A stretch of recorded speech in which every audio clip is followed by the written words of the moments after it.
오늘 학습을 통해 우리는 발해의 건국과 성장 과정에 대해 설명할 수 있습니다. 자, 학습을 시작해 보도록 하겠습니다. 우리는 지금 남북국 시대를 배우고 있습니다. 고대라고 하는 틀 속에서 첫 번째 덩어리, 고구려, 백제, 신라라는 삼국시대를 배웠고, 그 다음 두 번째 덩어리가 남북국 시대입니다. 남북에 해당되는 통신라는 전 시간에 배웠고요. 이제 남은 나라, 북국에 해당되는 발해에 대해서 한번 배워보겠습니다. 이 남북국이라고 하는 용어 있잖아요. 남북국이라고 하는 용어를 언제부터 썼냐 하면 바로 조선 후기예요. 조선 후기 유득공이라고 하는 인물이 발해고라고 하는 책에서 바로 이 남북국이라고 하는 용어를 처음 쓰면서 발해를 우리의 역사로 쭉 끌고 들어와요. 사실 그 이전까지는 어찌 본다면 잊혀진 역사라고 할 수 있겠죠. 그 잊혀졌던 역사를 다시 기억시켜 놓았던 책이 바로 발해고입니다. 자, 발해의 건국과 성장 과정을 지도로 먼저 살펴보도록 하겠습니다.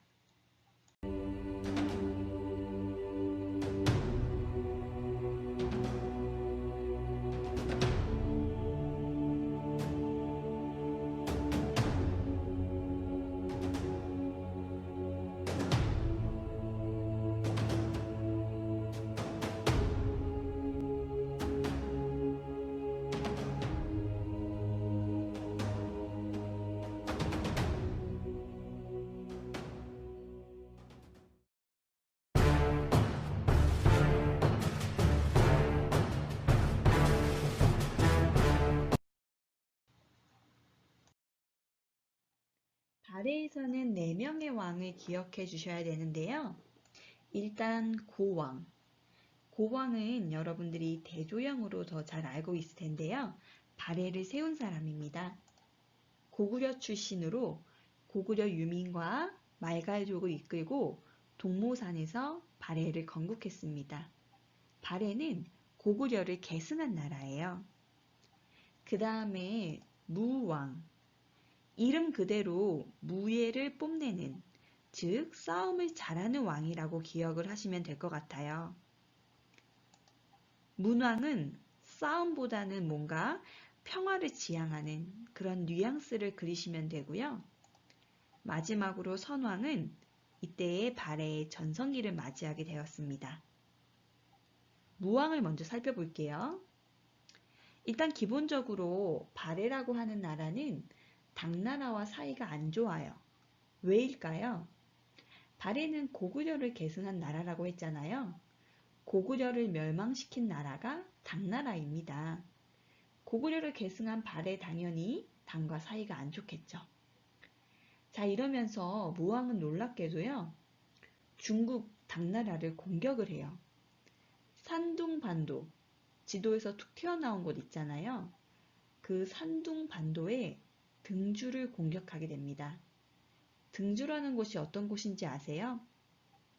수양제가 수군을 이끌고 고구려 침공을 하기 위해서 출발했던 곳, 그곳이 바로 등주입니다. 그리고 당나라 당태종도 역시 마찬가지로 고구려 침략을 위해서 수군을 보냈던 곳이 바로 등주예요. 늘 그렇듯 한반도 난주 침공의 출발 선봉에 섰던 곳이 바로 등주입니다. 등주를 선제 공격을 한 거예요. 누구를 보내서? 바로 장문휴라는 사람을 통해서 이 산둥반도를 공격하는, 지금 당나라랑 으르렁으르렁 되는 모습이 보이시죠? 사실 계속해서 이렇게 긴장 관계를 갖는 건 어렵거든요. 긴장 단계가 있으면 그 다음에 또 이완의 단계가 있어야 돼요. 늘 긴장할 수만은 없기 때문이죠. 무왕 말년에는 당나라가 그를 달래면서 사신들이 묵을 수 있는 발해관을 설치해 주면서 분위기가 살짝 좋아지기 시작했거든요. 그래서 문왕 때부터는 친당, 당나라와 상당히 친한 모습들을 보이게 돼요. 그래서 문왕은 그 분위기를 살려서 산둥반도 해로를 이용해서 당나라와 무역을 활발히 하고요.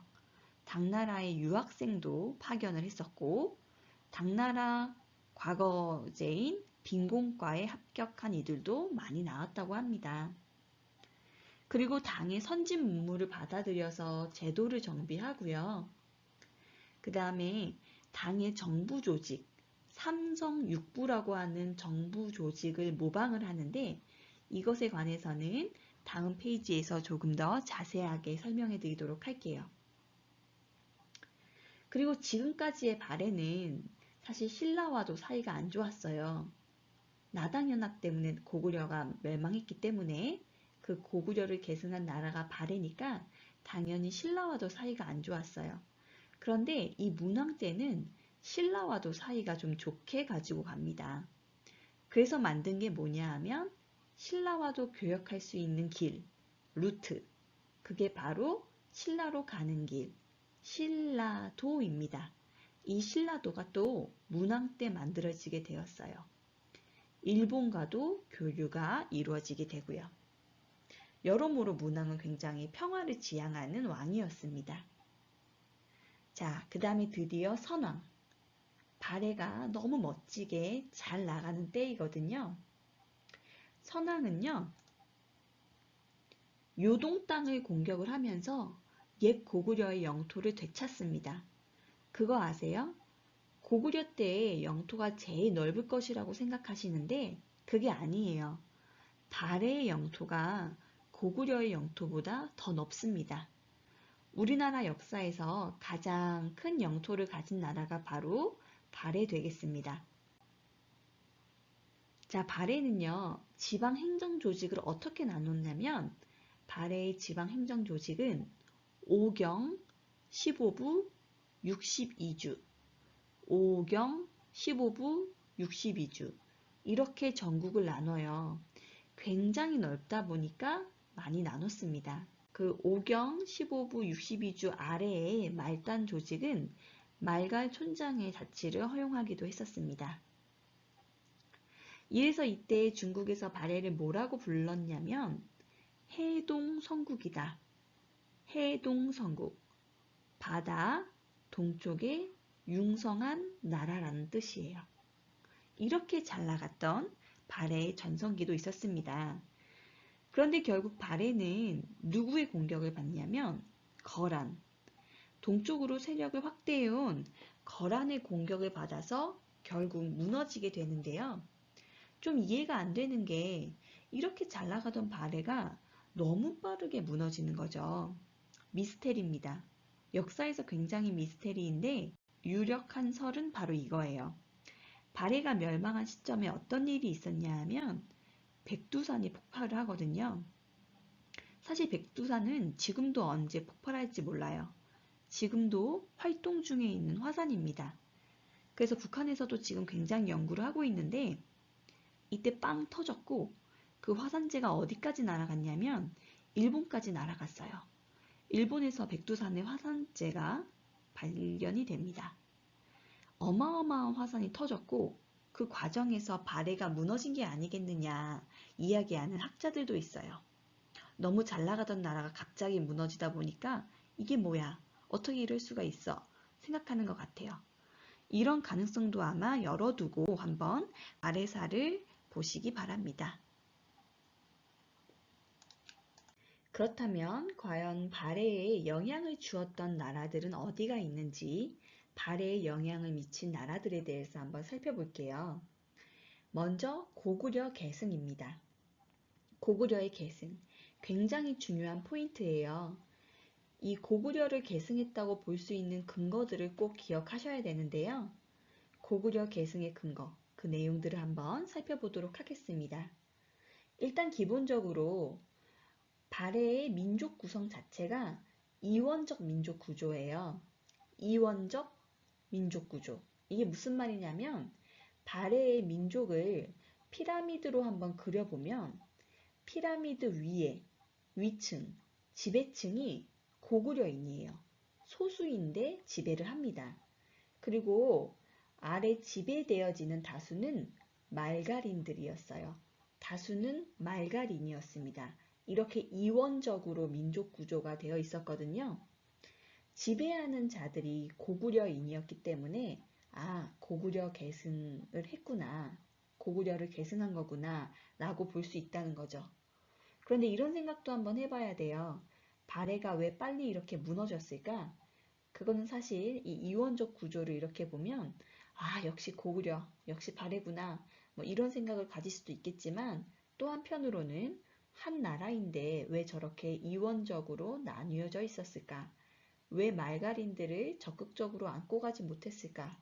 저것이 혹시 나라가 위기 상황에 빠졌을 때 급격하게 무너지게 되는 하나의 원인은 아니었을까? 한 번쯤은 생각해 볼 필요가 있을 것 같아요. 우리가 항상 역사를 바라볼 때는 굉장히 긍정적이고 자랑스러운 면들만 이렇게 보려는 경향이 있는데 또 그 이면에는 다른 모습들도 있을 수 있어요. 역사를 공부할 때는 그런 부분들도 한 번쯤은 놓치지 말아야 되겠습니다. 자, 이원적 민족 구조를 통해서 지배 계급이 고구려인임을 통해 고구려를 계승했음을 알 수 있고요. 또 아주 확실하게 나 고구려 사람이야 라고 밝힌 근거 기록이 있어요. 기록이 있습니다. 어떤 기록이냐면 발해 왕이요. 일본에 보낸 외교 문서가 있어요. 일본에 보낸 외교 문서에 뭐라고 적혀 있냐면 굉장히 중요한데 나 고려왕은 샬라샬라샬라 이런 내용이 들어가 있어요. 옛날에 고구려를 고려라고도 불렀거든요. 이 문서에 적혀 있는 거예요. 발해 왕이 나 고구려 사람이야. 나 고구려 계승했어. 나 고려 왕은 이렇게 너무나도 명확한 역사적 근거가 남아 있다는 것. 그래서 발해는 고구려를 계승한 나라다라고 우리가 이야기할 수 있는 겁니다. 교과서에도 문서의 내용이 나와 있으니까 교과서 밑줄 그을 때 한번 덧보겠어요. 자, 그 다음에 문화적인 배경들도 있는데요. 여기 쌤이 적어놓진 않았지만 문화유산들 살펴보면 고구려를 계승했다라는 증거를 찾아볼 수가 있어요. 대표적으로 온돌이 있는데요. 온돌이야말로 고구려의 난방 방식이거든요. 중국인들은 앉아서 따뜻하게 하지 않아요. 의자에 앉아 있습니다. 그런데 고구려는 방바닥을 따뜻하게 한단 말이죠. 발해에도 이런 온돌의 모습들이 보여져요. 그래서 고구려를 계승했구나라고도 살펴볼 수 있고요. 그 외에 뭐 석등이라던가 기와라던가 돌사장상 등 고구려를 계승했다는 흔적들을 다방면에서 또 살펴볼 수 있습니다. 이것은 또 문화 파트에서 학습을 하시게 될 거고요. 그런데 모든 걸 다 고구려에만 의존하지는 않았겠죠. 당시 선진 문화를 갖고 있던 게 당나라였는데 이 당나라의 영향도 당연히 많이 받았습니다.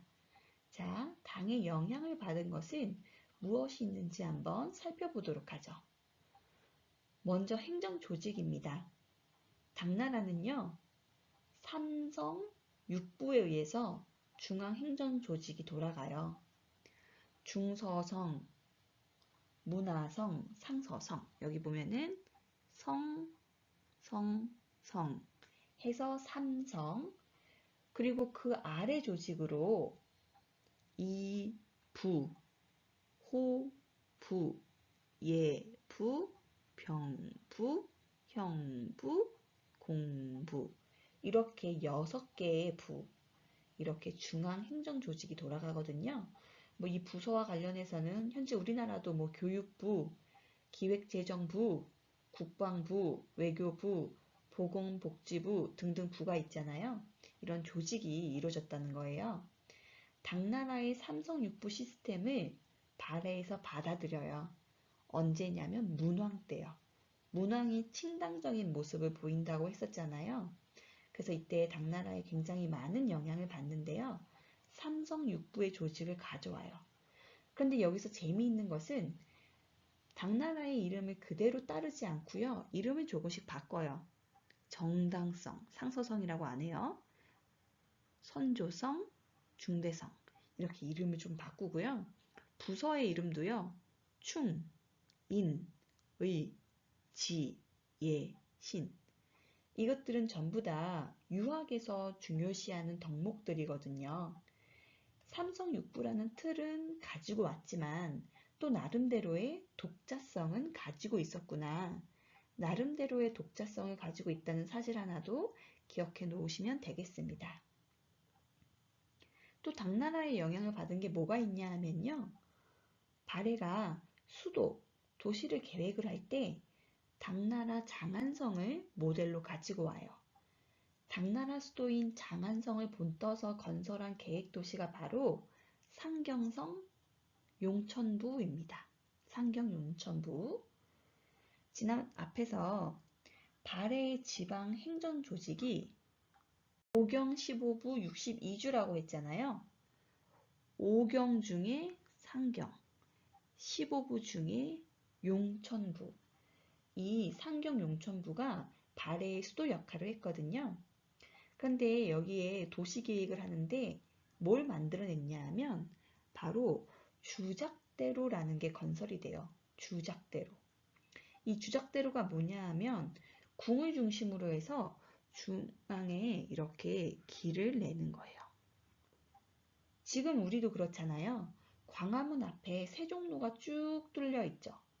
이게 바로 당나라 장안성의 모델을 가지고 만들어낸 거예요. 이거는 당나라의 영향을 받은 것이다. 이렇게 이야기를 할 수 있는 겁니다. 자, 이렇게 해서 발해라는 나라에 대해서 고구려 계승한 내용도 살펴봤고 당의 영향을 받은 것도 살펴보았습니다. 학습하신 여러분 수고하셨습니다.